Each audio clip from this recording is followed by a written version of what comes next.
Okay, welcome to English 4E. This is class 33. We are looking at assignment K40 today, and we're going to be talking about interview questions. We are almost finished this course. Yay. Thursday, April 11th, 2024, and I'm Jillian Percy. As always, here is my contact information. Oh, there we go.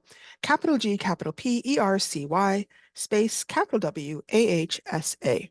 That goes for Facebook and YouTube. If you're trying to see previous classes, go on YouTube and it's all there. If you have a question about an assignment, reach out to me at jillian.percy@necschools.org. You can also call me on air while I'm talking about an assignment, 1-800-465-7144. This course is over tomorrow if you are a Radio Zoom student. However, any Radio Zoom student who wants to be turned into an independent learning student can be done so automatically. Just reach out to me. So if you've done a lot of the work but haven't quite got finished, that's okay. We still have lots of weeks until the middle of June, which is when this school year kind of closes down. If you have any assignments finished, send them along to me, studentwork@nnec.on.ca. Always include the name, the course, and the assignment number and name. So today's work, we are going to understand common fears in a job interview, understand how to feel more confident in an interview, understand the top tips for handling job interviews, and planning out how to answer typical interview questions. And then we've got a brief little thing on understanding WHMIS symbols at work and at home.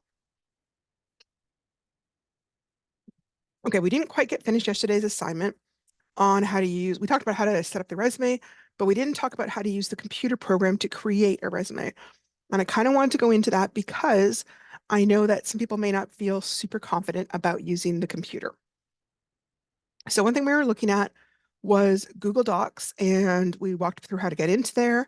And then when you get to this spot, you can pull up a blank and set it all up yourself if you want to, or you can pull up the Spearmint letter and use that as your sample, or the Swiss letter, that will work as well.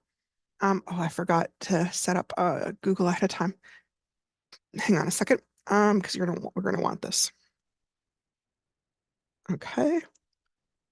And you would just do the same thing, right? Everybody who is a student with us has a Google Gmail. Even if you don't normally have one, you have one with us. If you're not aware of what it is, contact me or contact Katie, and we will get that set up for you. Now, once you're in here, you click on those little dots, and those dots will bring up all the different apps. And here you can see Google Docs. Google Docs is kind of the equivalent of Microsoft Word. You click on it, and up will come this. Now, if you are comfortable and you're happy formatting, you can always just pull up the blank document, and it normally sets up with kind of like a 111 margin, and then you could go ahead and start writing. Okay, I'm going to put Jillian Percy, sorry, and then you'd put your address and all those kind of things, and then you'd set up your things. If you want to make stuff bigger, select the text, and you can just kind of go up here. If you want to make it darker, you can hit the bold. If you want to make the letters kind of slant over, it's called italicized, you can hit that. You could also underline things if you want to. You can also change the color. I would be cautious about changing the color for any kind of resume because some colors aren't going to print well on black and white. And so it might look very different than how you expected. If you are going to use fancy colors for some reason, maybe you're a graphic designer, so you want to show off your color usage, I would stick with like the darker colors, like a dark green or a dark blue, so that if it gets photocopied, it still comes out dark enough for people to be able to read it. Who you are sending it to might not be the only person who sees it. It's not uncommon for people to like print it off, run off some photocopies, and maybe send a copy to each person on the hiring committee. And so they may not all see your fancy color. They may just see the black and white or gray. So you want to make sure that stands out really well. Now, if you, for some reason, didn't like this particular menu, I mean, this margin, like I'm just going to put some things here. La, la, la, la, la, la. Okay, so let's say I don't want that aligned with the left-hand margin. I select the text, I go up here to these little lines, and I can center those lines, or I can put them over on the right align. This is not used as often anymore. It's called justifying. Okay, yeah, because it works so weirdly. What it would do if you had a whole lot of text, it would basically add a few extra spaces to try and make it line up with this side and this side. When we don't have enough text, it really doesn't do anything that really is very effective, so I wouldn't bother using it. It's not really something you're going to want for the resume. So you can set up all your own criteria, and you can also, of course, change the fonts. Again, you just select what you want.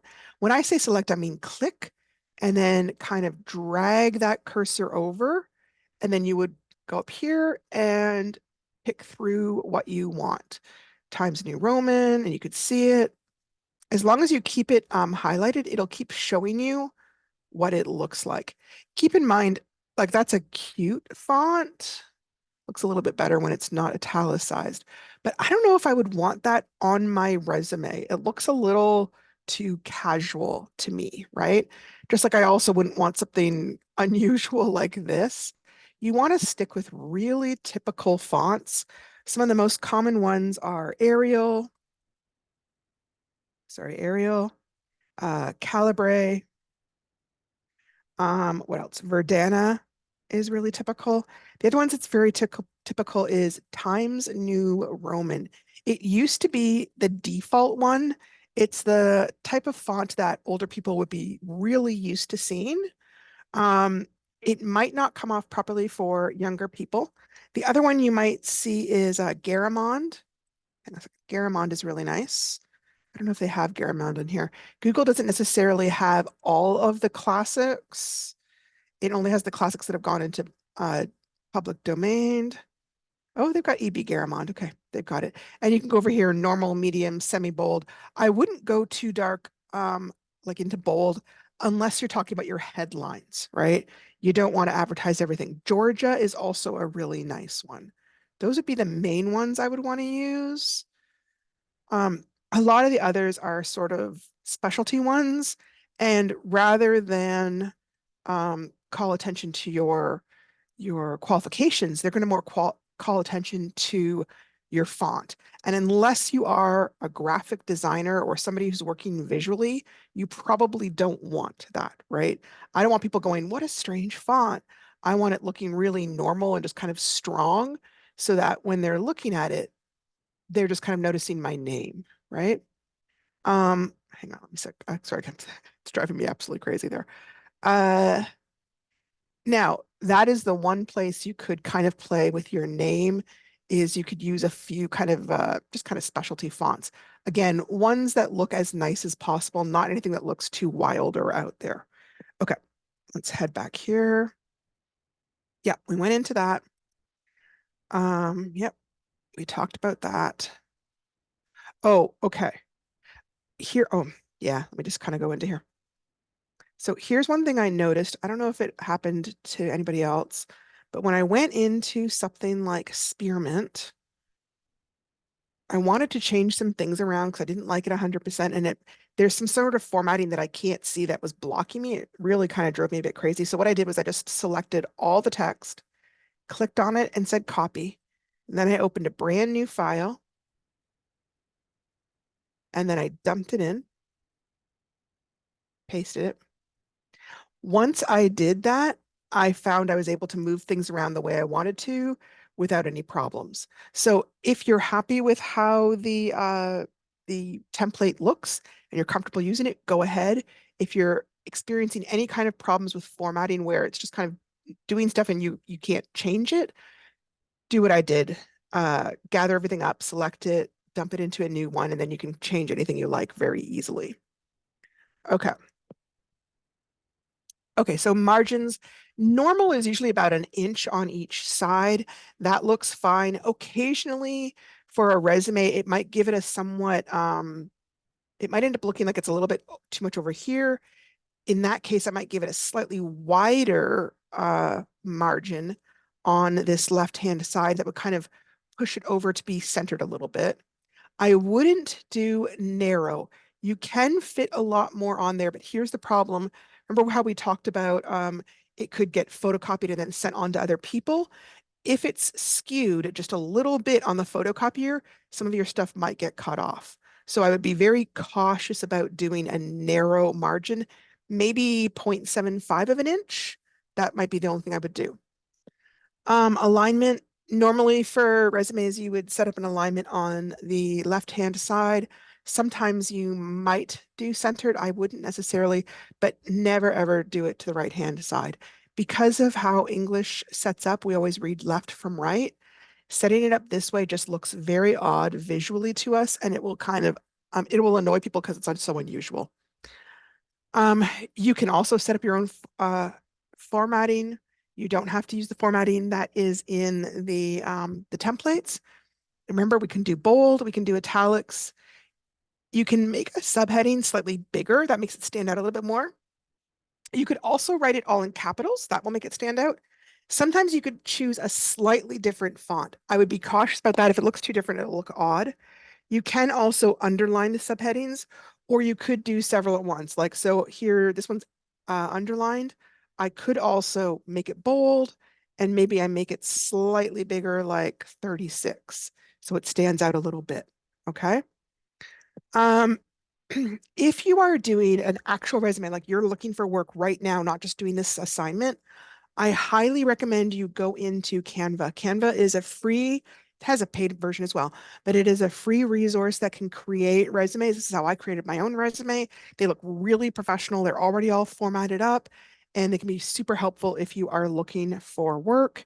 Um, I because I already have, um, I do have the professional one through work. I was trying to log out and log into just what you would see, but unfortunately, it just keeps trying to log me right back into my account. I can't easily fix that. I tried a few times last night when I was trying to play around with this. So what you would see, you wouldn't have access to absolutely everything I have access to. What the big thing is, if you see anything that has, usually there's like a little crown on it. I don't know if they have it for this. Oh, okay. So if you see a little crown, that crown means you would have to pay more to get that access. But you can see there's all sorts of stuff that doesn't have the crown that is free that you can use.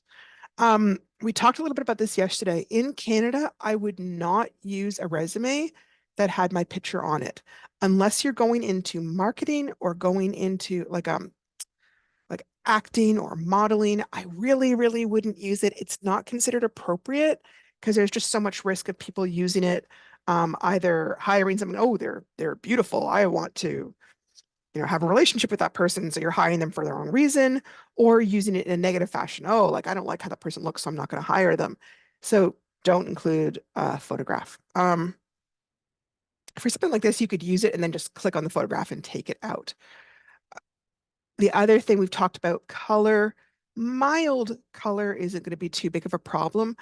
I would be careful of going too girly with like pink stuff unless you are going to a super feminine company, like say Victoria's Secrets or something, where looking extra girly might work. I got to say, I wouldn't do it. Doesn't really fit how I want to come across. But you can see there's all sorts of setups. um, this is kind of the one I showed you. This is very similar to what we've got.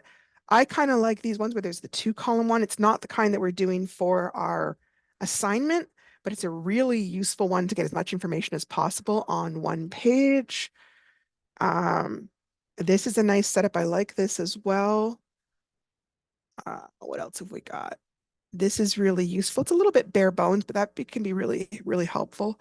I wouldn't do these kind of, again, colorful swooshes. I'm not crazy about those at all. Um, I like this one. There's a little tiny bit of color, but not too much. The only thing I would do is I would probably make these ones a little bit darker on the off chance that they were going to photocopy it later. I wouldn't want my name to not be visible. Um, I would also be cautious of that really, really dark thing. It might be very hard to read the white letters. Again, if it got photocopied, I might make that part a much lighter color so it doesn't affect people being able to read my stuff. So Same thing like the Google Docs. Grab a blank page. I'm just going to kind of show you how to use this briefly, just in case you want to use it. It's so helpful. I really do think it's helpful. Okay. If I wasn't sure, I would put the word resume up here. It's already coming up. I'm going to grab this one. Okay. And just like with Google Docs, I can go in and change it. So I can change this part, put my name in there instead. And then same thing. Anytime I want to go into the text, I can just change any of the texts. If I wanted to add my own, like they've got things set up, they called it professional experience. I'd want to call it work experience. They have extracurricular activities. I might use that for interests. If I wanted to add extra, I would go over here to text. I don't need the tour. Here they've got a bunch of fancy stuff set up. This is really useful if you're doing a poster. I wouldn't bother with it right now. I would add a little subheading and I would drag it to wherever I want to go. Dragging is, I'm just going to grab, see this part where it looks like a little compass? I'm going to grab it to wherever I want it to go. I can make it smaller, make it really small. Let me see, I'm going to call that skills just because they don't have a skills section. Skills, SKILS. Again, I can select it and then I could change what type of font I want. Helvetica is a nice one. Proxima Nova, all those kind of things. I could move it over. Oh, it's a funny spot there. If you wanted to add any kind of like these little lines, I would go over to elements. You could ask for different kinds of lines. There's fancy ones. Some of the ones are paid. I don't know that I need a paid line. I wouldn't use photographs for this kind of stuff. What else? You might want a shape. Might want a shape like maybe you want your name inside a square or something. So then you could grab something like this. Oops, let me see if I can grab it. Why is it not? Oh, it's so weird. Oh, there we go. Got it. Now, right now it's black for some crazy reason. I don't know why I wouldn't want it black. What I would want is for it to be see-through around my name. So I go up here, see the black square. I click on it. I could click any kind of color over here. I could also go into this rainbow section and make a new color. I'm just going to show you how to make that work. Right now we have it down in the black. I could play it up and make it very light rose. I could make it a very bright red, all those kind of things. No color. Okay, that took all the color away. I could also play with the line. Right now it has no border. I want a border. It's black right now. I'd have to play with that if I wanted it to. And I can make it really thick or really thin. I can make it very rounded or not rounded at all. Let's see, how do I make the color? Border color. Okay, so then I can change the color. So if I wanted the border to be gray instead of black, I could do that way. Okay, so that's just an example of how to play with Canva. And I'm showing that to you because I know some of you might be actually looking for work. If that's the case, this is a really wonderful site. Then when you're finished with it, it says share. You don't need to share. I'd hit download. For a resume, I would not use a ping. I would use PDF standard. Download it.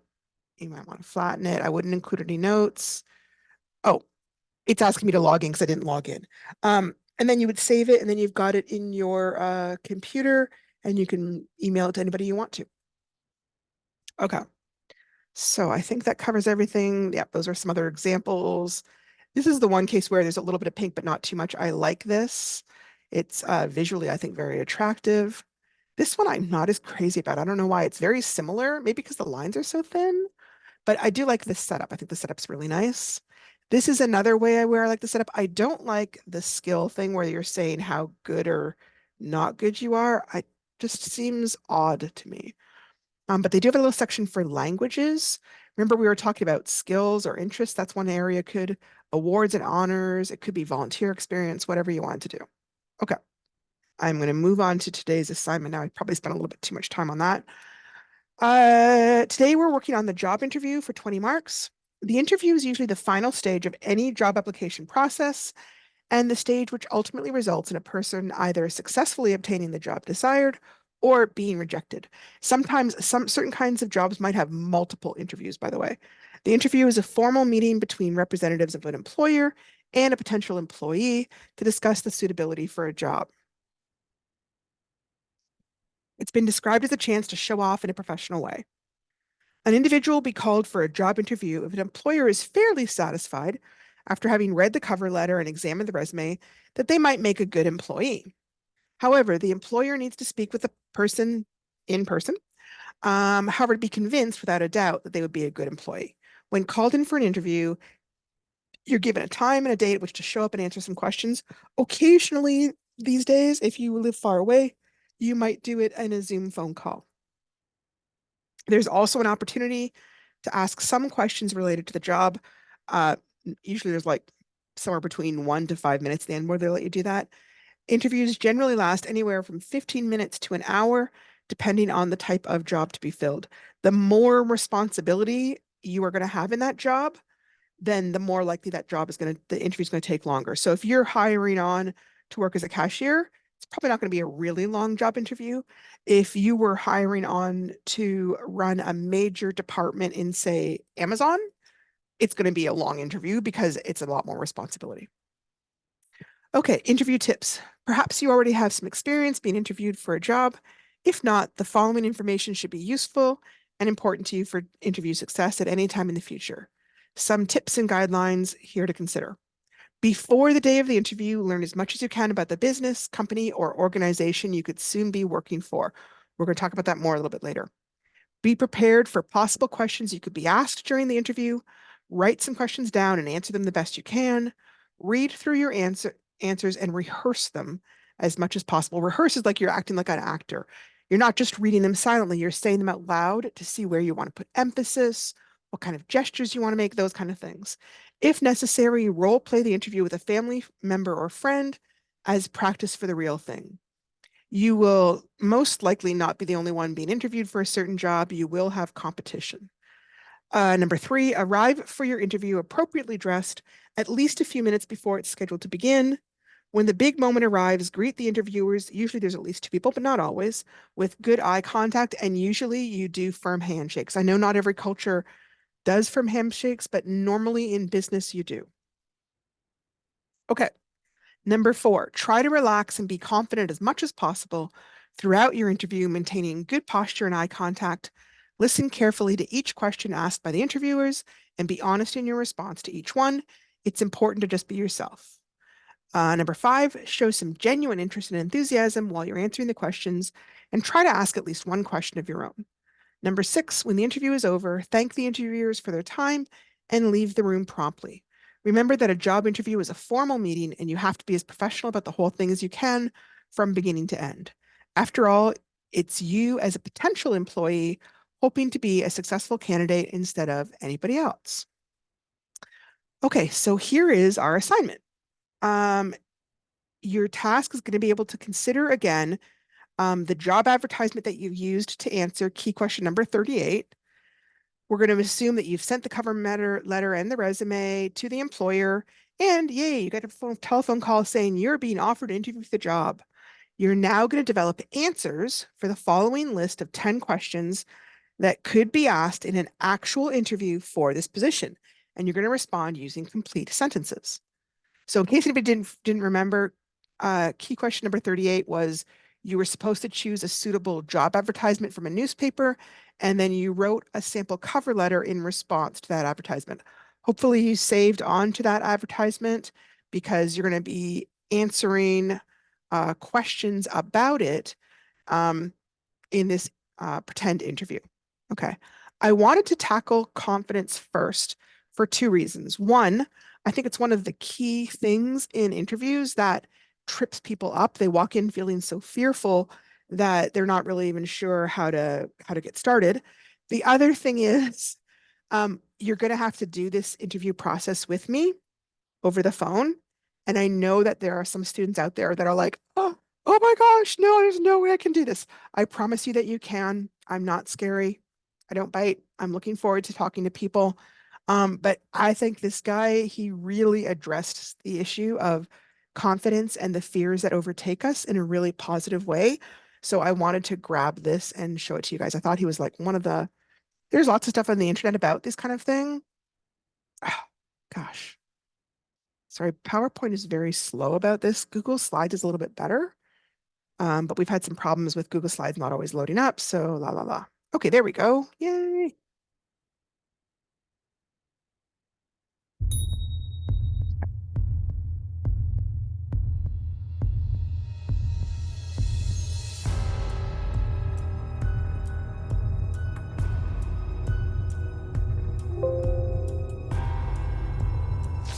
So, tell me a little bit about yourself. Well, I was born in, and then, How did you learn about the opening? well, I saw it online on, I think, Facebook. Why do you want this job? I'm broke, and money solves a lot of problems, and What are your biggest weaknesses? my triceps. But also, I'm very good work ethic. What are your biggest strengths? I'm very good at answering questions, and Where do you see yourself in 5 years? in Hawaii or Mexico, maybe, depending on how this goes. Out of all the candidates, why should we hire you? Well, because I'm very decisive and good at public speaking, and no, I'm super confident. Take a deep breath. It's okay, relax. It's normal to be nervous in an interview or even fearful. Maybe you've been wanting this dream job for years and finally you get that interview. Or maybe you've been looking for work for months and you need to pay the bills, you need the income coming in, and this is your only shot and you don't want to blow it. Today I'm going to share with you some important tips on exactly how to be more confident in interviews without coming across being arrogant. In fact, I'm going to share with you 4 fears that you have during an interview and exactly what you could do to reduce or eliminate that fear. Fear is not real. You see, we cannot be more confident if we don't know what is causing us to feel nervous and fearful. And there are 4 fears that you experience during an interview. The first one is embarrassment of personal appearance. Let's face it, most of us don't like how we look and how we sound. Maybe we don't like our weight, we don't like our body shape, we don't like how we talk, we don't like our facial expressions, we don't like whatever that we don't like about ourselves, right? There's certain things that we don't feel confident about. And there may be certain things about ourselves, our appearance, that we feel very confident about. Sometimes this is a story that we have in our minds. Oh, what if the interviewer, the employer doesn't like this, doesn't like that about me, or what about this? And we try to hide the fact that that is part of who we are. So what could we do if you have this fear? By the way, comment below if you actually experience this fear in an interview. So what could we do? I always say, when you look good, you feel good. When you feel good, you perform better, right? So dress to impress. In fact, I suggest you actually, whatever position that you're applying, you dress just one level up. You never get a second chance to make a first impression. Go get the haircut. It doesn't matter if you're doing that interview through Zoom. Imagine you're actually doing it in person, right? Put on that cologne. Dress properly. Don't do that where you dress in suit and then it's actually like sweatpants below. No, because it affects your performance. When you take it seriously, when you give your 100%, you project your confidence even through the camera, even through your webcam on Zoom as well. If it's in person, of course, right? Shine your shoes. Make sure their hygiene, personal hygiene, all of that. So then you're confident, you're walking in, you're gonna ace that interview. That's my first recommendation. Fear number 2, fear of saying the wrong things. Comment below if this has ever happened to you. During an interview, the employer asking you questions, you're like, you're stumbling, you don't know what to say, and you're like, oh my God, I shouldn't have said that. I should have said something else. You regret it, right? So how do you solve this? The best way to solve this, and I am shocked why most people don't do it, you actually rehearse. Because guess what? Most of the questions are the same. Most of them, they ask the same questions and again and again. You know what those questions are gonna be. Be prepared. So rehearse with a friend, with a family member. Have them ask you those questions multiple times, right? From different angle. Could be the beginning, during, and after the interview. Just do that. What you want to do is you want to rehearse so many times so you don't need to think about it. Doesn't matter what question they give you. You already rehearsed that so many times. You can just deliver naturally, right? What about this? What about that? You already know the answer. So you're not trying to search, oh, maybe I should say this. Oh, I shouldn't say that. Maybe I should say more of that. No, you already know. It's almost having a little script. There's nothing wrong with scripting this out. But then wouldn't I sound unnatural? Well, guess what? When you're stumbling upon sentences, when you freeze, when you don't know what to do, when you look awkward, now that's unnatural, right? Being natural doesn't mean you don't prepare. Just like a performer, they perform on stage. A speaker, they speak, doesn't mean they don't rehearse. They give their 100%. That naturalness comes from emotions. So deliver, but prepare, rehearse multiple times, especially before an important interview. Fear number 3, fear of not getting the job, right? You lose that opportunity. So what could you do to boost that confidence? Before you go in for that interview, give yourself a little bit of time. Close your eyes and visualize. You're going in there or joining the Zoom that people are smiling at you. Imagine success, because positive expectation leads to positive outcome. Imagine if you are thinking about, oh my God, what if I don't get that job? Oh my God, what if they don't like me? Oh my goodness, what if I never get this opportunity again? Oh, I don't want to say stupid. Oh, I'm going to say something stupid. All this negativity, it doesn't help with your performance. Instead, you visualize success. It's almost like before you go into the interview, it's a done deal. Now, not coming across cocky and arrogant, I'm talking about, you got this, right? That this is it. You've seen it many times in your mind, the outcome, the success that you want. So visualize success just before the interview. Fear number 4, fear of what other people think. As a human being, we are very concerned, most people, what other people think of us. It's normal. So how do you reduce this fear? I believe one of the best advice that I could give you, which I teach in negotiation, is walk-away power. You want to have walk-away power. Let's say you have this job that you really want, but you don't want that to be the only job that you're applying for. You want to have multiple jobs lined up. You want to have multiple opportunities. You want to have multiple interviews. Even though those are not the ones you want, but because this is the one you want, this is your dream job, because of exactly that, you don't want a little bit of neediness, or you don't want to sound like you're desperate at all. You must be truly desperate to come to me for help. You've got multiple things lined up. Just in case, knock wood, that doesn't work, you gotta fall back, plan. You got a plan B. But if this is everything you've got, it's very difficult not to get nervous. It's very difficult not to be fearful, because there's too much on the line. But when you know what, I've got an interview at 1, and I've got another interview at 2:30, I've got another interview tomorrow, I've got multiple interviews lined up.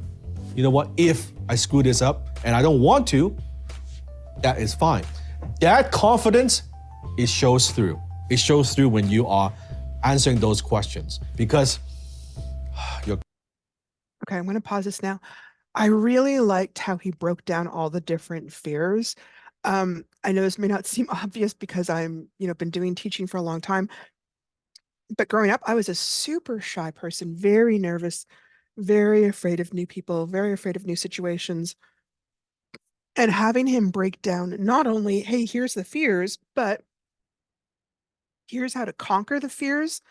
And the one thing you notice through all of them is you handle the fear before you're there. You don't just wait until you're walking into an interview to say, okay, now I'm not going to be afraid. No, you take all these actions and steps that help you be prepared and think differently, so that when you're walking into that interview, you just don't have the same level of anxiety or fear to try and overcome. If you're someone who's naturally a little bit shy, you may still fear a lot of fear, but it's different than if you just haven't gone through these steps. So I thought what he said was really effective and really amazing. And as someone who really has struggled with confidence, even now still, I thought it was really helpful. So here are typical interview questions, and these are the questions that we're going to walk our way through during this assignment. Okay, so number 1, why did you apply for this position? Number 2, can you tell us a little bit about yourself? Number 3, what do you consider to be your greatest strengths? Number 4, do you have any experience doing this kind of work? And if so, can you briefly describe it for us?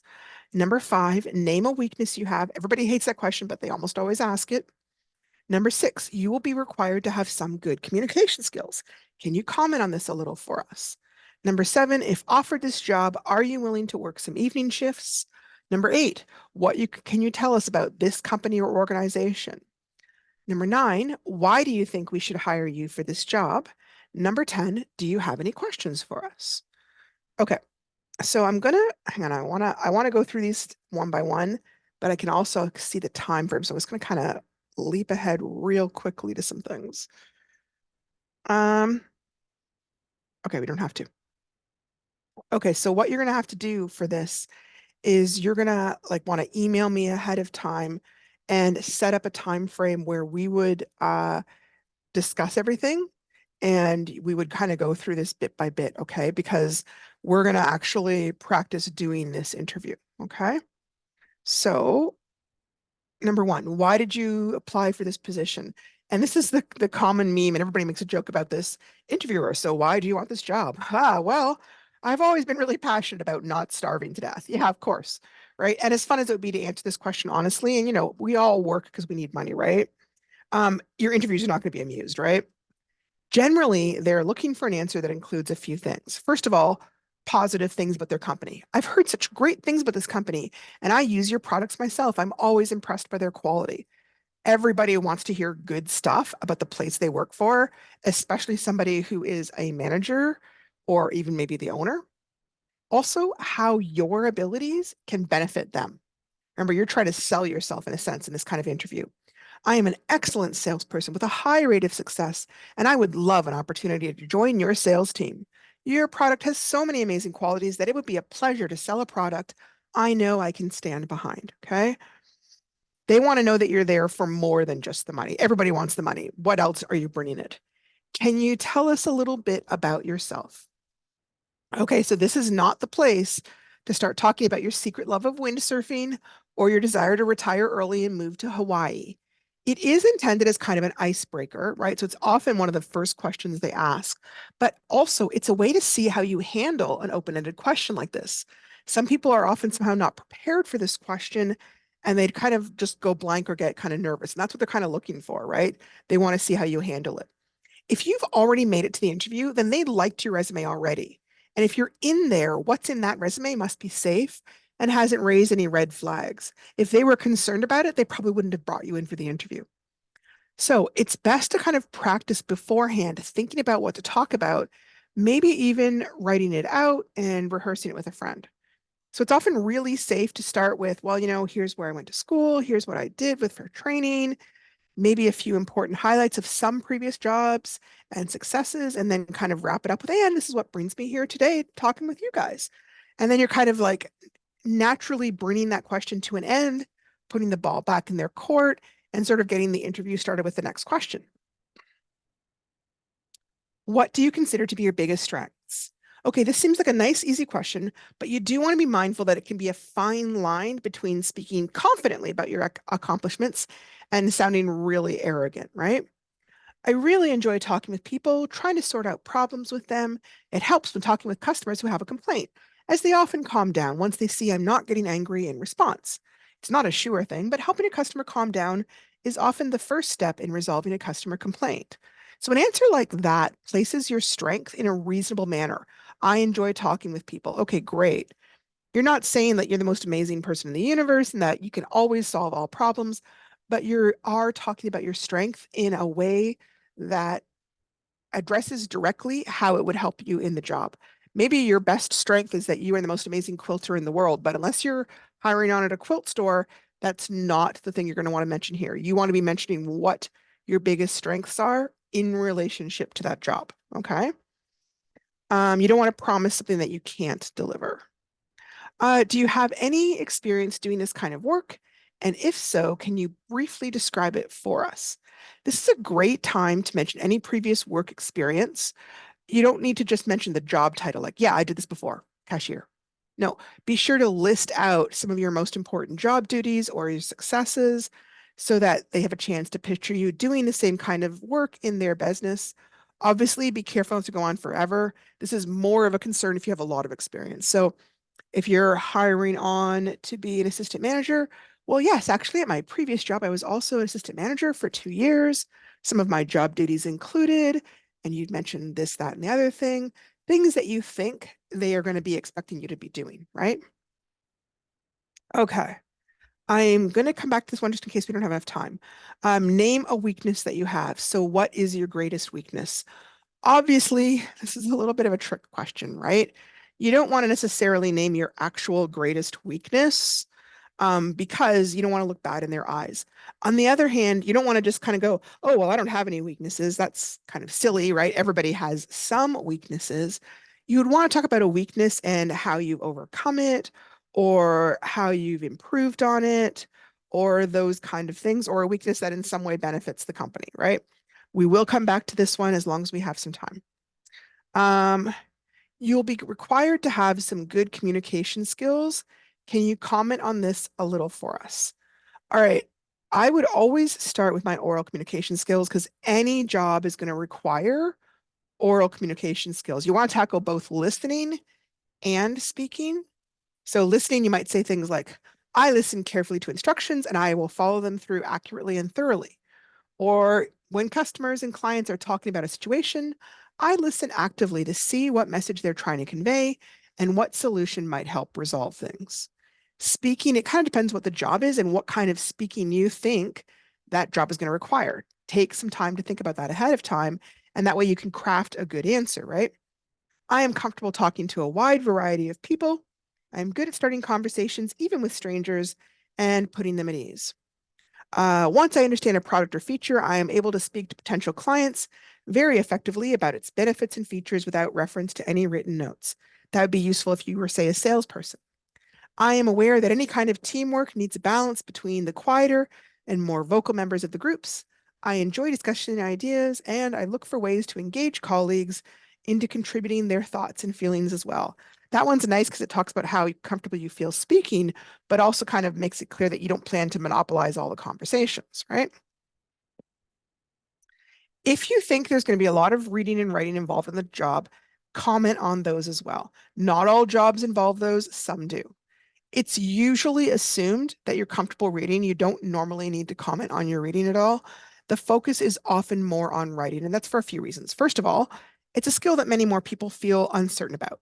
And writing is often what the customers or other people in the company may be seeing and basing their judgments on. So it's a greater weakness for most people, and it's of more importance. Be cautious about claiming more writing skills than you honestly feel like you are capable of, because it's one of those things that will become very evident the moment you start doing any writing, right?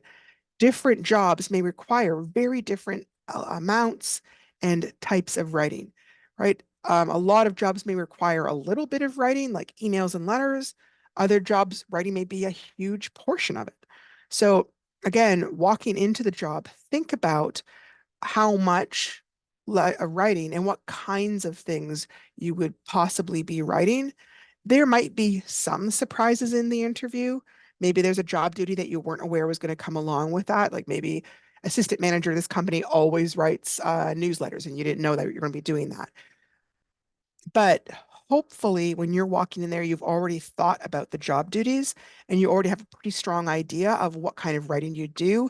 Craft an answer ahead of time about what kind of writing skills you have that will meet those needs. So, for example, I am consistently professional and concise in my emails and letters to clients and colleagues. So, if you think mainly maybe you're doing kind of secretarial stuff or administrative assistant, and you're not doing a whole lot of writing, just kind of smaller things, that's a perfectly reasonable thing to say. Or my previous boss relied on me to proofread his letters and catch any spelling or punctuation mistakes. So again, if you were, say, an administrative assistant and you know that your boss is going to want to like, hey, can you please check on this? That's a great thing to say. Hey, I'm good at that kind of thing. I'm good at proofreading. I'm good at editing. I will be useful in this function, right? Maybe the level of writing is going to be a little bit higher. I've often written reports on team projects outlining our actions and the overall results. So maybe writing isn't a huge thing, but maybe it's a monthly thing or a quarterly thing. If you feel confident doing that, then you're going to want to mention that. If you don't feel any confidence about that, like if you've never done it and you don't want to do it, I wouldn't mention it, okay? Here's one if you were maybe an advertising writer, marketing, public relations. I enjoy creating great hooks and interesting ad copy that will attract customers' attention. And then next one is looking at something where writing is a major part of the job. I am excellent at research and I am familiar with writing 5 to 20 page reports on my research, depending on what is required. For something like, say, a novelist, you're not really going to be going through a job interview, but there are jobs where writing is a huge portion of it. So look into it, be aware of it, and think about how you can explain your skills in a meaningful manner that's still accurate. Okay. Number 7, if offered this job, are you willing to work some evening shifts? Okay. If they're asking this question, there is definitely going to be evening shifts demanded of you. If you absolutely cannot do those due to childcare or other issues, you want to be upfront and say so. There's no point having them hire you and then fire you 2 days later because you can't cover those shifts. However, before you kind of state anything one way or the other, I would think about how much do you need this job? Is it a make or break issue for you? Like, are you in a situation where you're about to, maybe lose the apartment you have if you don't get some work soon? Sometimes we've got to do something we aren't crazy about for a job that is otherwise a good one. For example, I wouldn't want to work every single evening, but I might mind doing one a week. And it depends on what you constitute evening, right? Like I'm kind of an early to bed kind of person, so working till midnight would be a stretch, but I could do it. If I had to do it every day, that would be a bit of a problem for me. So that's just kind of, you have to think about what are you yourself prepared to do? And also, there's other people in your family, there's childcare, you may be taking care of an older person as well. You have to think about what's realistic. Keep in mind, if a job is asking you to do something that just functionally won't work for you, it's not the right job for you, even if in any other way it's a good job. Just kind of, you got to think about these kind of things before you kind of go in there, right? And be aware of what you're going to planning to do. What can you tell us about this company or organization? All right, this question is basically a test. They want to see if you've done any kind of research on the company at all. Some people haven't. They walk in and all they've ever seen is the advertisement and they don't know anything about the company. That is usually kind of insulting to the interviewer, right? They don't like that. The higher the level of responsibility you would have in that job, the more likely it is that this question is going to get asked. Like if you're applying for a manager's job, they expect you to know what you would be managing, right? You would want to have spent the time doing some research on it. If you're hiring on as a janitor, they may not expect that because you're not having as great a level of responsibility, right? It's worth it to spend an hour or two doing some basic research in the company so that you look knowledgeable, prepared, diligent. Here are some things you probably should know about the company. About how big of a company are they? Are they just a mom and pop? Are they local only? Are they a regional company, a provincial? Why is that spelled badly? National, international? All these things kind of depend because it will change not only your job responsibilities. Sorry, there we go. But it can really affect the climate of a job if it's an international job compared to if it's a local only kind of job, right? Is the company successful? Are they making just enough to get by? Are they horribly in debt and about to close? Are they making millions? You wouldn't think a place that was about to close would hire people, but I actually worked for a job back when I was a young teenager and they closed within a few months. I don't know why they were bothering to hire people, but yeah, they were horribly in debt. Number 8, continued. Things you should know. How and when did this business or this branch get started? What kinds of work or businesses are they a part of? Sometimes a major company might hold several similar businesses or several different types of restaurants, and they expect somebody in the business to be aware of that. What possible areas of advancement are possible? If the owner is also managing the store, there may not be a lot of opportunities for a promotion, but in a bigger company, there may be a lot more possibilities to move upward. Do they have a printed mission statement? If so, read it, kind of get the idea of it. Are they involved with any community service projects locally or sponsoring local sports teams? Again, you should know about it. Why do you think we should hire you for this job? This is your chance to really highlight the qualities or experience or training that you feel makes you a valuable employee. You want to have a few sentences prepared for this. For example, I'm an extremely reliable employee. I always arrive early, I never miss a shift, and I can be counted on to follow instructions precisely, right? Or something like, I can place a lot of emphasis on being a good team player. I am friendly to everyone. I look for ways I can help others. I do my share and more on team projects. Or it's been like, my experience working for the last 5 years doing a similar position has given me a lot of familiarity with this type of work. I will need very little training to adapt to your company's policies, and I will be able to contribute meaningfully very quickly. You always want to be able to answer this question. They're for sure going to ask it in some way or another, like, why should we hire you instead of the next guy, right? That kind of question. Do you have any questions for us? This is not the time to suddenly ask them all about your vacation pay. And it is reasonable to ask about money, but I would ask about other things first. Where do you see the company in 5 years' time? How would you describe your company culture? How does your company measure success? What is your favorite part of working here? What do you consider to be the company's most important values? Can you expand on what my day-to-day responsibilities would mainly consist of? What training is provided to new hires? What is the most exciting upcoming project the company is working for? Okay, I'm just about to finish this here. You would not generally want to ask about health benefits. Do not ask about maternity leave, vacation time off. Don't ask the interviewer any personal questions about him, like, oh, hey, are you married? No, no, no. That's not the kind of questions you're looking for. You don't want to ask anything that implies something negative about the business. You also don't want to ask anything that implies you already have the job.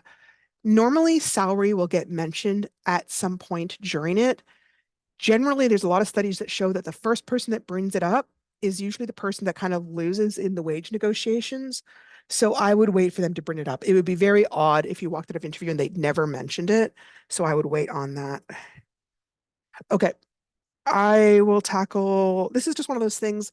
It is really common for them to ask how you would handle a tricky situation that are commonly going to occur in that workplace. So, for example, a customer is making a complaint about a product and begins to lose their temper and start yelling at you. How would you handle this? You witness a coworker steal something. What are you going to do? You had several projects due in the same week and realize you can't get them all done by the expected deadline. How are you going to handle it? A customer is making unwanted sexual jokes and innuendos. Nothing physical has occurred, but you feel very uncomfortable. What are you going to do? I'm not going to ask these kind of questions for the assignment, but if you are practicing for a real interview, I would honestly take some time and rehearse for these kind of possible questions as well, because it is really common for people to ask it and see what's going to happen. All right. I think we have run out of time for today, and the course is pretty much done. If you're having any problems getting things wrapped up, let me know and reach out to me, and I'll be happy to help you get over the finish line. Okay, thanks so much for showing up today.